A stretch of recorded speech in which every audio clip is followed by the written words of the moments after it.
인생 후반전. 생각보다 행동이 필요한 이들에게 꿈이 있는 한 나이는 없다고 하며 인생의 참 의미는 성공이 아니라 성장에 있다고 이 책은 말한다. 당신은 어떻게 나이 들고 싶은가? 김여진 지음, 노윤희 낭독. 인생은 즐겁고 행복하게 살기 위해 노력하라. 인간 누구든지 행복을 추구한다. 그런데 어떻게 살아야 행복한 인생을 살 수 있을까? 밀레니엄 세대에게 행복한 인생을 살려면에 대해서 앙케이트 조사를 했더니 80%의 대답이 부자가 되는 것이라고 답했고 50%는 유명해지는 것이라고 했다.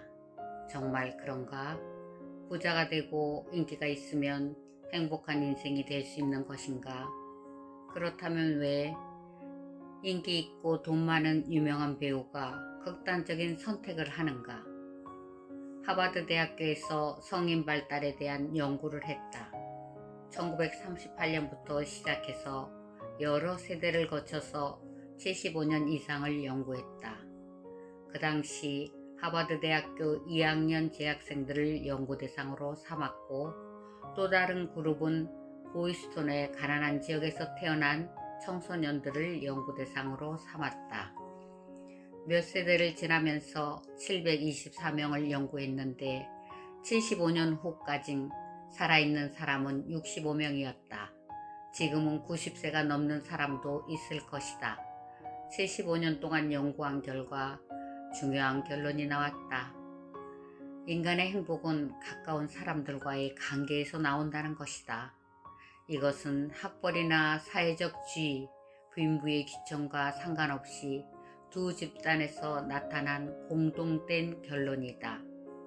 가까운 이웃, 가족과 이웃, 교우 관계에서 행복이 좌우된다는 것이다. 행복의 관계다. 관계가 불편하면 행복할 수가 없다는 말이다.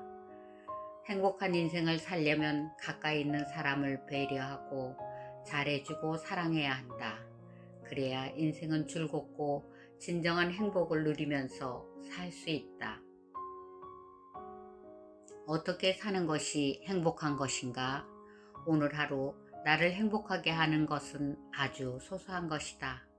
그저 매사에 감사하는 태도를 가지면서 아주 작은 것에도 감사합니다. 소리만 내어도 정말 행복한 마음이 들면서 이유 없이 즐겁다. 도반들이나 친구들 대부분 감사하다는 말을 입에 달고 사는 편이다.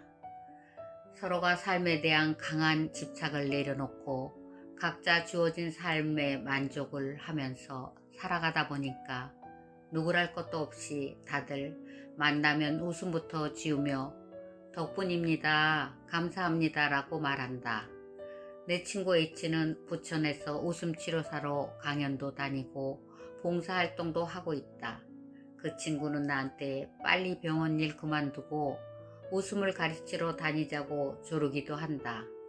우리는 몸은 늙었더라도 마음은 언제나 청춘이라며 여기고 젊음을 유지하면서 남은 인생을 멋지게 살아가자고 서로 격려해주면서 살아가고 있다.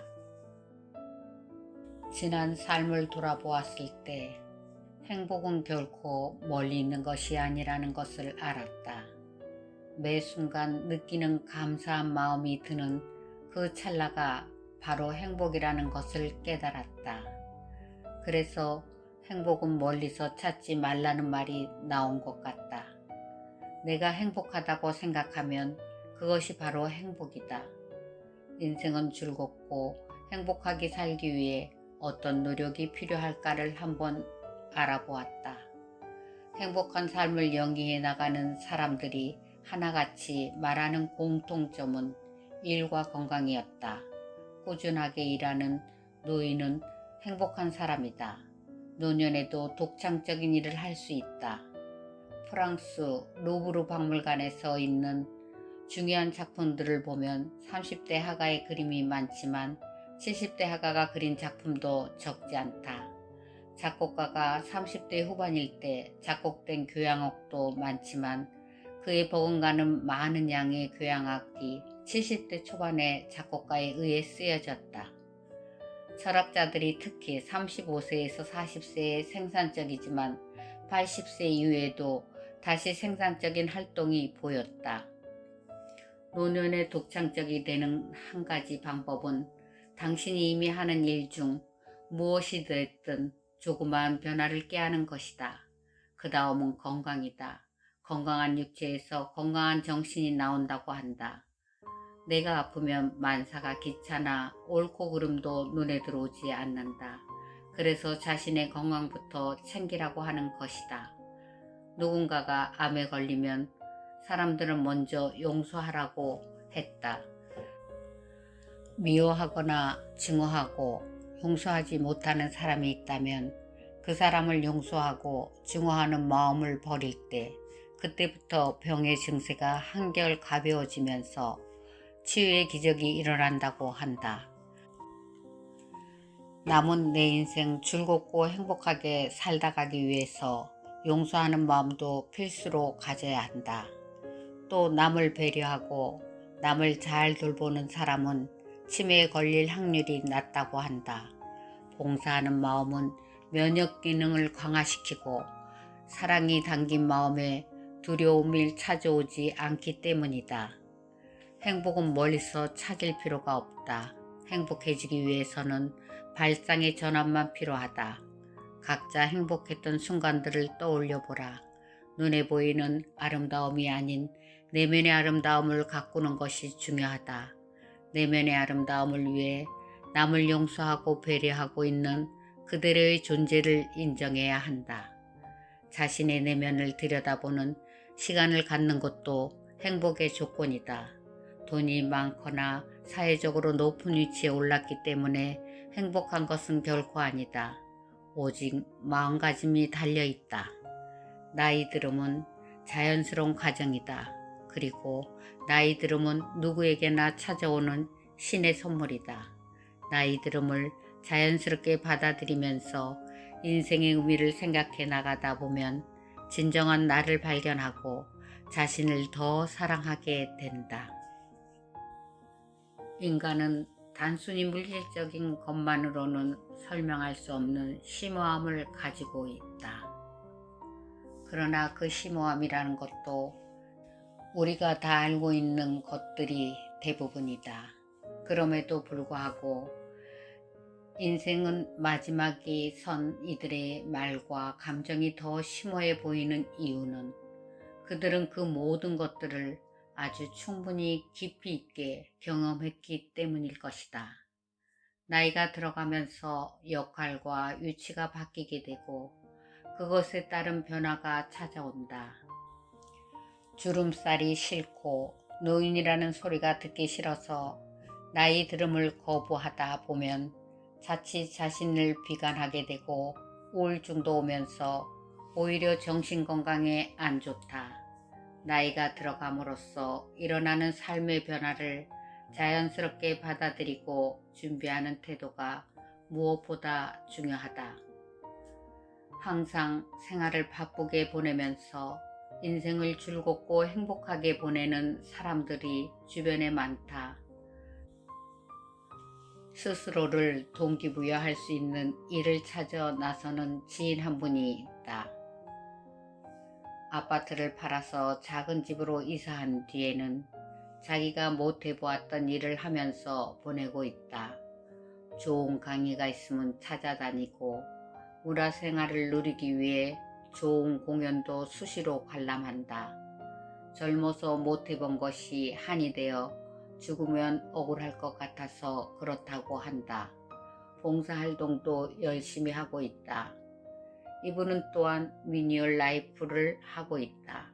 심플한 생활로 인해 오히려 시간이 더 많이 남게 되어 자신이 하고 싶은 취미생활을 한 가지 더 하게 되더라고 말한다.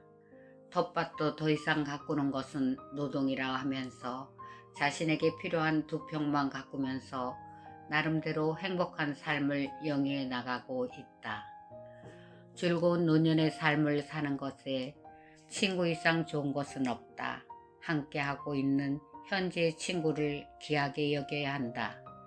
노년들은 새로운 관계를 맺을 기회가 점점 줄어들고 익숙하고 친밀했던 관계가 점점 사라져 가는 것에 대한 상실감으로 삶이 갑자기 힘들어질 수도 있다.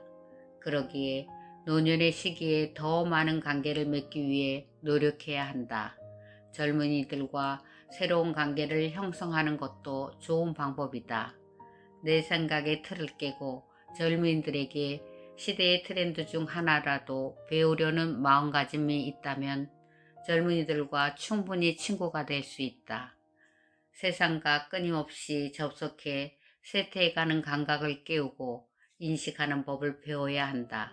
젊음과 노년을 두루 다 소통할 수 있는 정도의 인품이라면 당신은 최고의 젊은 멋쟁이 노인이다. 미국 연방 최고 재판소 판사였던 올리브 웰던 홈즈는 70세의 젊은이가 된다는 것은 40세의 늙은이가 되는 것보다 훨씬 더 즐겁고 희망적이라고 말했다. 즉 많은 사람들이 70세가 되어도 40세에 행동했던 것처럼 행동할 수 있다면 70세가 되는 것을 그리 개의치 않으리라는 것이다. 인생의 가장 높은 봉우리를 노년기라고 한다. 정정한 노송과도 자주 비교한다. 노년의 현명함이 있다. 솜씨가 재주가 최고의 경지에 이른다는 노련함을 가지고 있다. 그러기 때문에 노년이 되어도 기죽지 말고 스스로를 즐겁고 행복하게 잘 살아야 한다. 브라보 실버를 외치며